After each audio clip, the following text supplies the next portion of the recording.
what do they feel in their mind versus what they feel in their heart?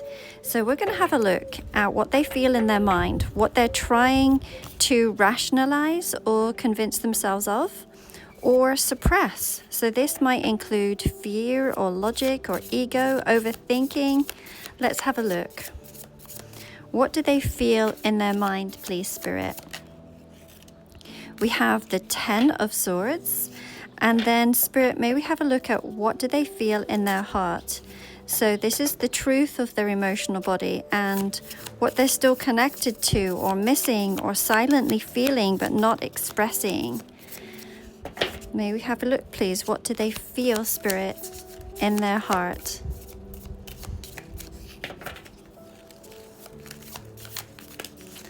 Okay. We have got the King of Cups and the 10 of Cups. Wow.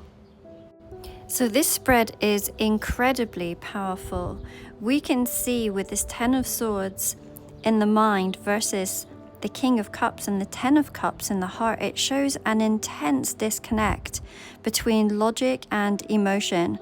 On one side, we have this narrative of finality or defeat, or even self-protection, and on the other we have this emotional depth and love and longing for emotional fulfillment. So there is a very deep inner conflict happening within this person. In their mind, they have convinced themselves that this is over, or too painful, or too far gone, or impossible to fix. But in their heart, they have not let go at all.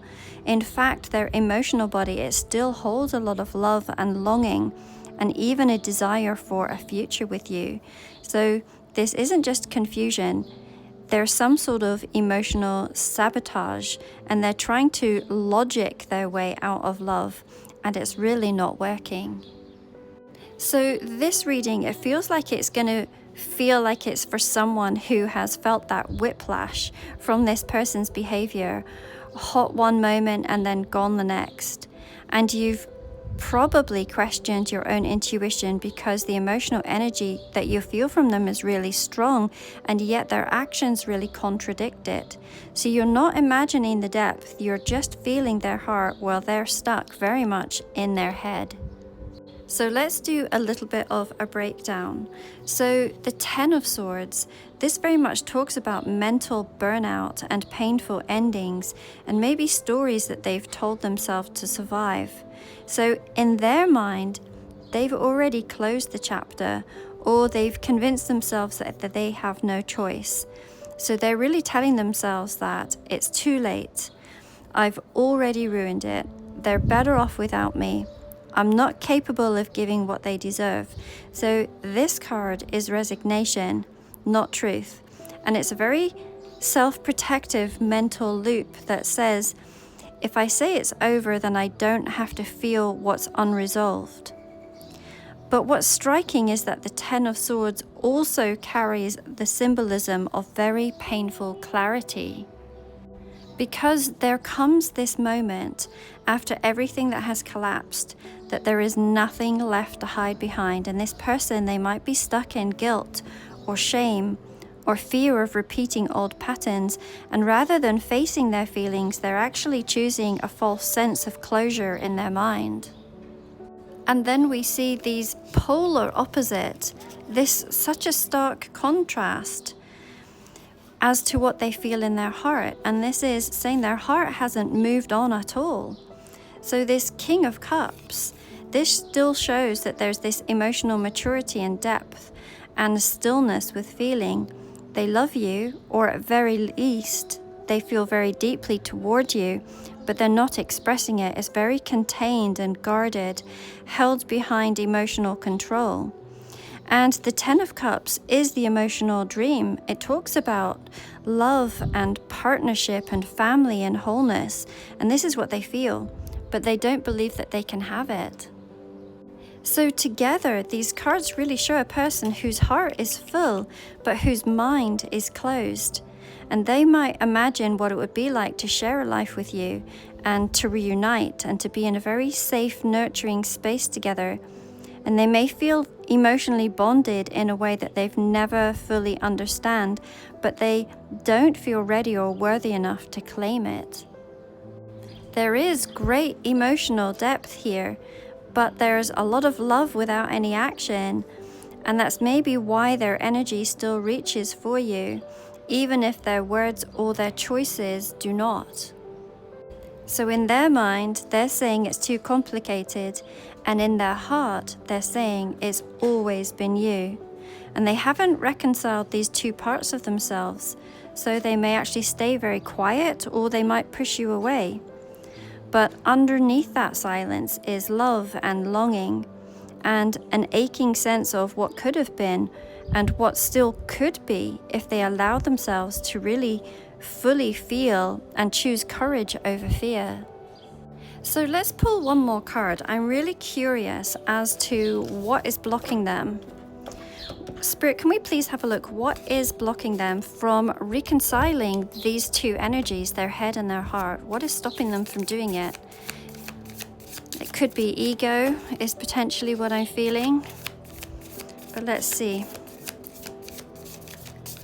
What is blocking them, please, Spirit?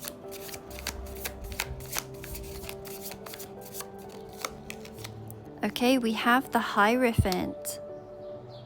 So the Hierophant is a really interesting card to come out because it often points to structures, things like marriage or family expectations or religious norms or even societal rules that they feel bound by.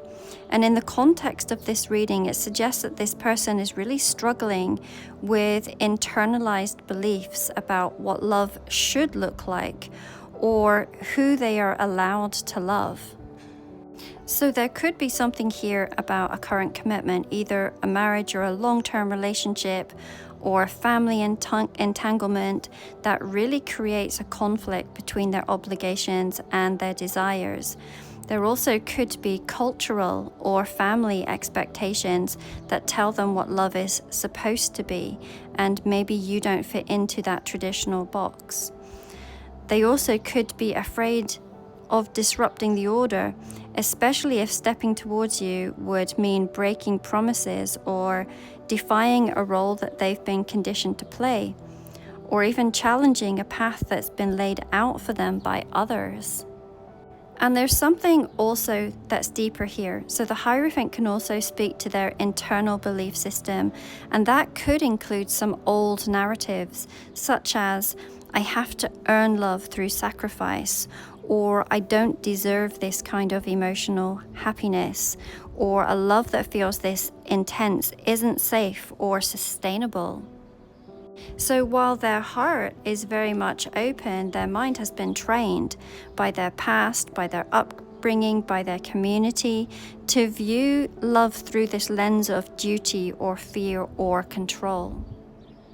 And so the result that we see is that they deny their own truth to maintain this illusion of control or social correctness, and they betray their own heart to stay in good standing with someone else or some version of themselves that they were told to be. Now, of course, as I always say, this is a collective reading and therefore it is not going to resonate with everyone. And if you would like your own personal reading, I have a few that are actually available. I have 2 same-day readings that will be returned to you within 24 hours. And I also have a brand new, it's a written reading, and it's going to be for this upcoming 5/5 portal. And there's only a few of them, there's only a handful of them, and they are only at $55 as well. But they're written, they're not recorded, and they'll be sent to you within a few days. And the other very popular reading that I have is the soul contract reading, where we look into the soul contract that you have with another, and we see what that purpose is together. What was the original promise that you made to one another? We look at past lives and how those lifetimes might be affecting this lifetime.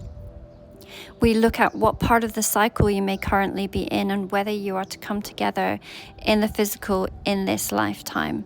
There's more questions to it as well, but you can find all of those by going here to the link in my bio.